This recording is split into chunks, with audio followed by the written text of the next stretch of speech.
Bueno, les damos un cordial saludo, una bienvenida para todos nuestros oyentes, para cada uno de los seguidores de nuestras redes sociales. Un especial saludo para las personas que nos escuchan a través de este medio. Busco en ti Radio Online porque recuerda que donde estás no es el final. Continuando con nuestra programación, contamos con la presencia de Leo y Lili Ortega en su segmento. Estamos de conquistas. Estamos de conquistas en todo aspecto y en todo lugar y en todo momento. Así que bueno, con este tema pues entramos hoy a nuestro segmento. Leo, Lili, bienvenidos, ¿cómo están? Hola Jorge, muy buenas tardes. Jorge, buenas tardes. Hola a todos los que nos escuchan. Buenas tardes allá en Colombia, buenas tardes acá en México. Damos gracias a Dios por esta nueva oportunidad de estar con ustedes.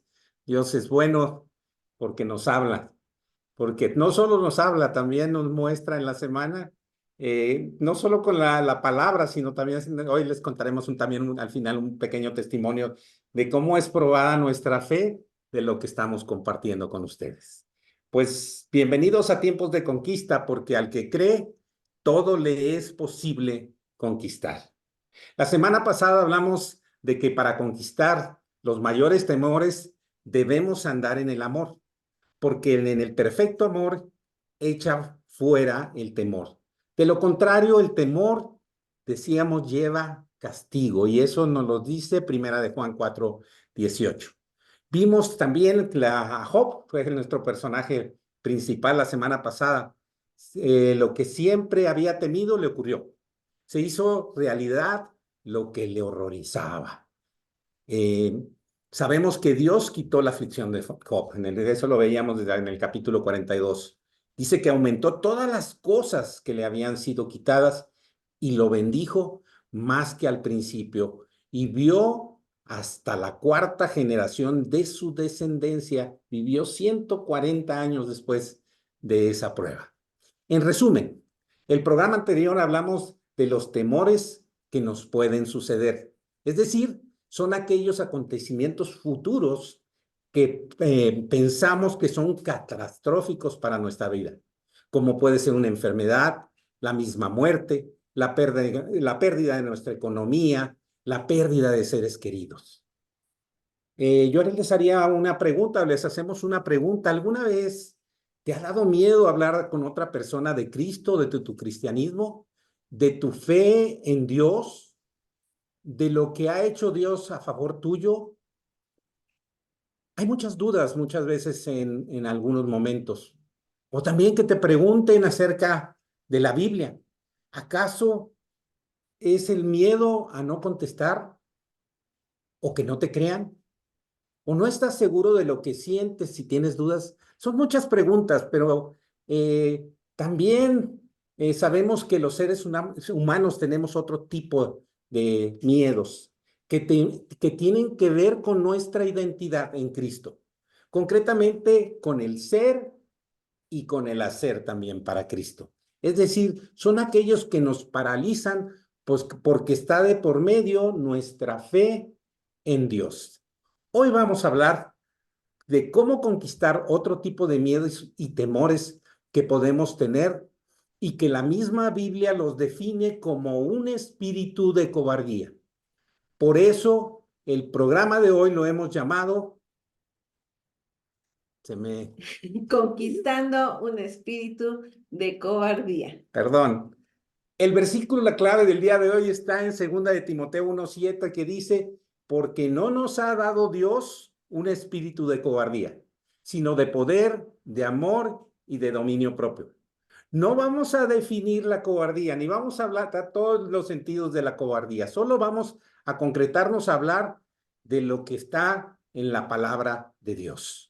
Así es que solo traeremos una explicación a través de ejemplos bíblicos que nos hablan de actitudes cobardes cuando es probada la fe de un discípulo. Ese es el tipo de cobardía que hoy vamos a estar viendo. Vemos que en este versículo que tenemos de base del día de hoy, vamos a ver la primera parte del versículo. Dice: porque no nos ha dado Dios un espíritu de cobardía.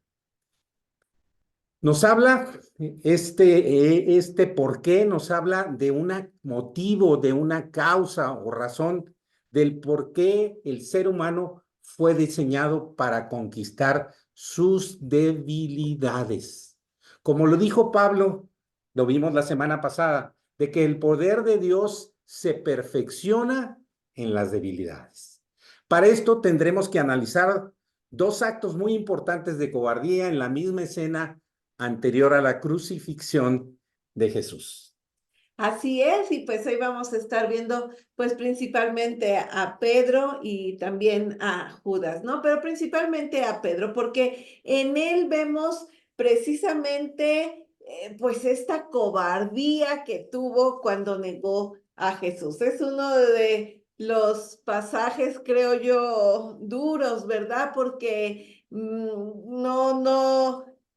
Tristemente, ¿no? Él negó a su amigo maestro, a su Señor, ¿verdad? Él mismo lo había llamado el Mesías, el Cristo, y lo negó, ¿no? Entonces sí, es uno de los actos de cobardía más grandes que vemos en la Biblia, ¿no? Este acontecimiento también lo tenemos registrado en los 4 evangelios, o sea, ninguno se quedó sin contarnos esta historia. Así también como tenemos como Jesús lo anunció, ya se lo había dicho a Pedro y Pedro pues también estaba diciendo, no, eso no me va a pasar, ¿no? Pero lo tenemos registrado en los 4 evangelios, pero la verdad es que hemos sido muy duros con Pedro, pero cuando vemos toda la escena completa, realmente Pedro y Juan fueron los únicos que no huyeron cuando apresaron a Jesús. O sea, entonces no hay que ser tan duros. La verdad es que todos se fueron, huyeron, pero no. Ahí sí vemos que Pedro tuvo sus fallos, su caída, ¿verdad? Pero ahí estuvo, no huyó como los demás. Solo Juan y Pedro estuvieron ahí. Sin embargo, sí vemos como pasos que fueron llevando a Pedro a esta caída. Sí, nada más recordarnos que nosotros podemos estar en situaciones similares y podemos actuar de manera diferente. Gracias a Dios que tenemos el testimonio en la palabra de lo que hizo Pedro, pero vamos a ver cuáles fueron esos pasos que lo llevaron. Así es, pues primeramente vemos que sí fue soberbio, ¿verdad? Cuando Jesús está con ellos antes de que lo apresaran, pues les estaba hablando, ¿no? De muchas cosas, pero Pedro inmediatamente le dice a Jesús, yo pondré mi vida por ti. O sea, muy soberbio él diciendo, no, yo, aunque todos se escandalicen, yo nunca, así fíjense, nunca me escandalizaré, ¿no? También le dice, Señor, dispuesto estoy a ir contigo no solo a la cárcel, sino también a la muerte. Sabemos, conocemos a Pedro, no se aprontaba siempre, pero aquí creo yo sí actuó con mucha soberbia diciendo, no, a mí eso no me va a pasar, ¿verdad? Bueno, ¿qué pasos vemos? A esto le sigue que cuando una vez que apresan a Jesús, él va, pero dice ahí, nos lo aclara tanto Mateo como Marcos y como Lucas, que lo siguió de lejos. Siguió de lejos a Jesús, o sea, dejó que se lo llevaran, que lo apresaran y él lo seguía de lejos. ¿Ustedes creen que esa era la actitud correcta? Digo, si vamos a seguir a Jesús, pues hay que seguirlo bien, hay De que cerca. seguirlo de cerca, ¿verdad? No de lejos. Ahí ya vemos cómo Pedro empezó en caída, ¿verdad? Cómo es que lo sigue, pero de lejos, como escondido. Ahí ya el temor se estaba apoderando de él, ¿verdad? Y cómo, fíjense, Pedro tuvo el privilegio de ser de los 3 más íntimos de Jesús, ¿no? Fue del grupo selecto de los 3, ¿no? Junto con Juan y Jacobo. Ellos 3 vieron cosas que no vieron los demás, como por ejemplo, cuando resucitó Jesús a la hija de Jairo. Imagínense, presenciaron ahí esa resurrección, ¿no? También cuando Jesús tiene la transfiguración en el monte, pues ahí estaba Pedro, ¿no? Y pues también ahí ellos 3, cuando Jesús les pide que lo acompañen a orar al huerto de Getsemaní, ahí estaba Pedro. O sea, Pedro era tan cercano que no sé por qué en este momento decidió seguirlo, pero de lejos. Bueno, otro aspecto, también ya cuando llevan a Jesús a casa de Caifás a que lo interroguen, se nos cuenta, ¿verdad? que Pedro se quedó afuera en el patio. Y sí, pues él estaba calentándose junto con los siervos del sumo sacerdote y los alguaciles. Y yo me pregunto, ¿qué hacía ahí afuera con ellos? Estaba con el mero núcleo de los que estaban en contra de Jesús, ¿no? Entonces, ¿qué provecho iba a traer estar ahí, escuchando que estuvieran hablando mal de Jesús? Porque fíjense, si bien no sabemos quién era el discípulo que le permitió entrar ahí, ¿no? Todos suponemos, o sea, los historiadores, la tradición, que era Juan, ¿no? Entonces Juan le dice que entre con él. Él le permite la entrada a casa de Caifás y ahí está. Pero yo digo, si este discípulo, vamos a suponer que sí era Juan, ¿no? Si este Juan sí entró con Jesús, ¿por qué Pedro se quedó afuera? ¿Por qué no entró con Juan? ¿Por qué no estuvo cerca de Jesús? Porque si bien tenemos esta narración muy detallada por Juan, porque ahí estaba y ahí lo vio, ¿por qué Pedro se quedó afuera con los malos? Vamos a llamarlos así. Entonces, ahí ya otro paso que hizo fuera, o sea, quedarse afuera en el patio. Otro punto donde ya empieza a negar y hasta maldijo. Bueno, o sea, conocemos la historia, no la vamos a repetir, pero sabemos ahora sí que hasta qué punto llegó Pedro, ¿verdad? Una del personal, vamos a decir, de la servidumbre, le dice, tú eres uno de ellos, ¿no? Y Pedro empieza a negarlo, pero fíjense de qué tuvo miedo Pedro, de una voz que finalmente era alguien de la servidumbre. Si hubiera sido el mismo sumo sacerdote que al estar pasando hubiera dicho, yo te vi ahí, pues quizá hubiera tenido más miedo, o no sé, hasta del mismo Malco que sabemos que Pedro le cortó la oreja, o a alguien con una posición alta, pero no, hasta de la servidumbre tuvo miedo. ¿Qué podía significar esa voz? Realmente nada, pero Pedro se apanicó. Así es, no es un menosprecio, solamente es en ese entonces, si lo vemos en el contexto, la palabra de alguien que está arriba a alguien que es de la servidumbre, pues era muy difícil escuchar, Y ¿no? les digo, y si finalmente era Juan, alguien muy conocido que tenía, vamos a decirlo así, palancas para entrar, pues, o sea, vemos cómo no tuvo ese dominio Pedro, ¿verdad? Entonces, ¿qué aprendemos dentro de todo esto que le sucedió a Pedro? Bueno, principalmente eso, a no ser soberbios, ¿verdad? Medir nuestras palabras, luego nos aprontamos para decir cosas que finalmente sí vamos a hacer. Entonces, no ser soberbios, no seguirlo de lejos, sino seguir de cerca a Cristo. Bueno, también entendemos que no nos quedemos fuera, hay que entrar, ¿verdad? Y me quiero ya ir más concretamente a la congregación, a la iglesia. Entra, no te quedes fuera, entra, ¿verdad? Y bueno, también no debemos tener miedo a las acusaciones. Así es, o sea, estos son indicadores que nos enseñan por qué vino el espíritu de cobardía a Pedro. Entonces tenemos que poner mucha atención en estos cuatro. Pero fíjense, justo antes de que ya cuando está negando Pedro a Jesús, tenemos esta cita en Lucas 22, 61 al 62, que sí quisiera leer porque nos dice mucho. Dice, entonces, vuelto el Señor, miró Sí. a Pedro. O sea, ya le había dicho Jesús a Pedro que le iba a negar, Pedro no lo cree, pero bueno, cuando sucede que ya lo niega 3 veces, Jesús voltea a ver a Pedro. Pero fíjense, esta mirada no fue de juicio o no fue como diciéndole, te lo dije, Pedro. Vemos al ratito. ¿Verdad?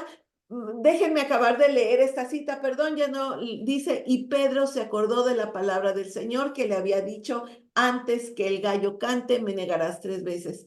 Y Pedro, saliendo fuera, lloró amargamente. Esa mirada más bien le hizo a Pedro reflexionar, ¿verdad? Le hizo entender que lo que estaba pasando, pero les digo, Jesús nunca lo miró con desprecio, con juicio, no, sí Condenación.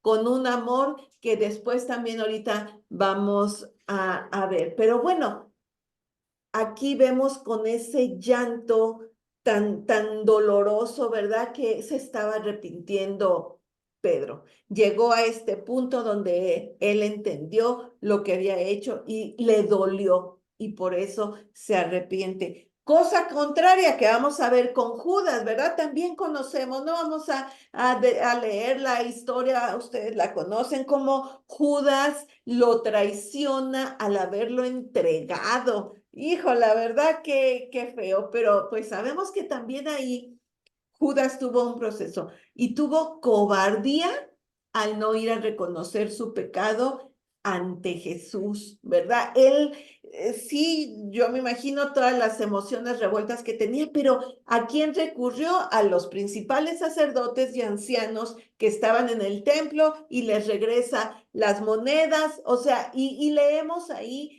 que se arrepintió del pecado, pero ya una vez analizando, vemos que esa palabra no se refiere al arrepentimiento que quiere Dios, ¿no? Sino a ese más bien tuvo él un remordimiento como que sí cambió de parecer, pero no cambió, ¿verdad? Y luego, ¿cómo se le ocurre ir con ellos mismos? Los principales sacerdotes le dicen, a nosotros, ¿qué nos importa que te hayas arrepentido? Allá tú. Ahora pónganse a analizar, realmente esa no debió de haber sido la respuesta de ellos, ¿verdad? Menos le hubieran dicho, ya se hizo, no sé, atenderlo, cómo se debe, pero no, lo mandaron por un tubo, a nosotros qué nos importa. Digo, al menos lo hubieran mandado con Jesús, pero no. ¿Y qué pasó en Judas? Se sintió yo creo que totalmente frustrado, que fue y se ahorcó, ¿verdad? Y se nos narra también hasta en Hechos que cayó de cabeza, se reventó por la mitad y que sus entrañas se derramaron. Entonces, este arrepentimiento de Judas más bien fue solo remordimiento y eso no es lo que quiere Dios. Dios quiere de nosotros un arrepentimiento genuino, que sea un cambio de mentalidad que nos lleve a cambiar nuestra actitud y por lo tanto nuestro comportamiento, o sea, todo va unido a un cambio también de comportamiento. Jesús está siempre dispuesto a perdonarnos, ¿verdad? Pero entonces está en nosotros qué tipo de arrepentimiento tenemos. Algo así nos habla Pablo en 2 Corintios 7:10, que quisiera leerlo porque es un versículo muy interesante. Dice, porque la tristeza que es según Dios produce arrepentimiento para salvación, de que no hay que arrepentirse, pero la tristeza del mundo produce muerte. Y tal cual eso lo tenemos en estos dos ejemplos de Pedro y de Judas, ¿verdad? Sí, Pedro lloró y tuvo una tristeza según Dios. Y en cambio, Judas tuvo una tristeza del mundo, lo cual produjo muerte, ¿verdad? Como ya dije, son muy diferentes un remordimiento a un arrepentimiento verdadero. En el caso de Judas, esa tristeza lo único que le trajo fue depresión, desánimo, culpabilidad, desesperación y muerte. Así que aquí vemos que nuestra tristeza entonces al arrepentirnos debe ser la que es según Dios, que nos da vida, ¿verdad? Y eso da fruto, como ahorita lo vamos a ver en la vida de Pedro. Así es. Así como decíamos de Pedro, los errores que pudo haber cometido, la caída, cómo fue. También Judas. Judas, lo hemos dicho en programa muy anterior, cuando empezamos, que no debe haber una fe no fingida. Y muchas veces puedes estar en la iglesia conociendo a Jesús, pero tu fe no está firme. Entonces es importante que nosotros entendamos que tenemos concupiscencias, es decir, tendencia a veces a pecar. Y él tenía tendencia con el dinero. Por eso Sí, sí, sigue, sigue, No, no, sigue. no, no, no. O sea, es que realmente ahorita lo que dice mi esposo de la fe, una situación importante aquí es que incluso Jesús le dice a Pedro, ¿sabes qué? Satanás me ha pedido zarandearte. No, la semana pasada veíamos en Job cómo también Satanás ahí es el que interviene para ocasionarle eso a Job. Aquí también pide Satanás zarandear a Pedro, pero lo más maravilloso que encontramos en este pasaje es cuando Jesús le dice, pero yo he rogado que tu fe no falte. Entonces de Pedro podemos ver un cambio después de haber fallado, que tiene que ver con la segunda parte del versículo del día de hoy, que decimos es de segunda de Timoteo 1:7. La primera parte dice, porque Dios no nos ha dado un espíritu de cobardía. Él nos diseñó para quitar ese espíritu cuando se presente. La segunda parte dice, sino de poder, de amor y de dominio propio. Tres elementos que no debemos olvidar. Con eso podemos conquistar este espíritu de cobardía. El poder, recordemos que Jesús desde el principio de su ministerio había mostrado a sus discípulos el poder de enseñar, de predicar, de sanar, de libertar a los cautivos y muchas cosas más. Antes de partir también Jesús les habló del verdadero poder y propósito que da el Espíritu Santo. Ese es el verdadero poder que hay. Entonces, vamos, si todos sabemos o hemos conocido lo que dice Hechos 1:8, y recibirán poder cuando haya venido sobre ustedes o sobre nosotros el Espíritu Santo. Y me serán testigos en Jerusalén, Judea, Samaria y hasta lo último de la tierra. Él quiere que empecemos por nuestra casa, por nosotros mismos, por nuestra casa, por nuestro matrimonio, por nuestros hijos, y vayamos extendiendo ese testimonio que quiere que seamos. Por eso el poder, vemos que en el capítulo 2, en el capítulo 1 de Hechos estamos diciendo recibirán poder. Y en el 2 lo vemos de manera muy clara. No lo vamos a leer, hay muchas cosas interesantes que ver, pero después algunos comentarios haremos. Lo vemos en Pedro después de que escuchó que se estaban burlando de lo que estaban diciendo al hablar en lenguas y al ser llenos del Espíritu Santo. Los que estaban ahí se burlaban porque creían que estaban borrachos en el día de Pentecostés. Momentos después, Pedro, en su naturaleza que nosotros conocemos y leemos, se hubiera enojado y les hubiera dicho hasta de lo que se iban a morir. Pero no, ya había una transformación y un cambio en Pedro. Por eso les habló con sabiduría, especialmente a los extranjeros, explicándoles lo que pasaba, que era una promesa del Espíritu Santo, recordándoles que desde Joel, desde el profeta Joel, esto ya se había hablado y también lo había hablado el rey David. La consecuencia de sus palabras las vemos en el versículo 41. Y dice, fue a los que recibieron su palabra y fueron bautizados y se añadieron aquel día como 3,000 hombres, más mujeres, más niños, a lo mejor. Fue tan poderosa esa palabra, por eso recibirán poder. Entonces, el espíritu de cobardía, el primer elemento es el poder. Posteriormente vemos otros hechos de poder que estaban en él. Por ejemplo, cuando estaba lleno del Espíritu Santo, habló a los gobernantes del pueblo y a los ancianos de Israel. Y esto está en el capítulo 4, versículo 8. En el mismo capítulo 4, pero en el versículo 19, Pedro y Juan se decían ante el concilio, juzguen si es justo delante de Dios obedecer a ustedes antes que a Dios, porque no podemos dejar de decir lo que hemos visto y lo que hemos también oído. Entonces, y hablado. Ya te vi que me estás viendo que no me señalé la boca, pero no importa. Lo que pasa es que no podemos dejar de hablar lo que hemos visto y lo que hemos oído. Bueno, con respecto, dijimos que nos ha dado un espíritu de poder, pero también nos ha dado un espíritu de amor. La palabra nos enseña que el amor cubrirá multitud de faltas y pecados. Esto nos los enseña en el libro de Proverbios y también en Primera de Pedro. Por eso Pedro tenía, en ese libro que Pedro escribe, nos muestra que el amor cubrirá. Él había recibido el amor. Ahorita lo vamos a ver. Pedro experimentó ese amor y el perdón después de la resurrección de Cristo.